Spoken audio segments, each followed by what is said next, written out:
Hi guys, welcome back to Tutorial Millennials channel. In today's video, I'm going to show you how to turn off location services on iPhone.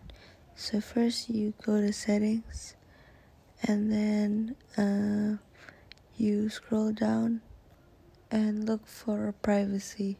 So scroll down and then there it is. So just tap in privacy and then tap on location services and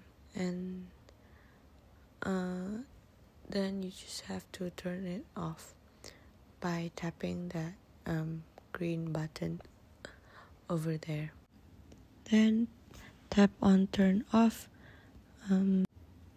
So that's it. I hope this video is useful and thank you for watching.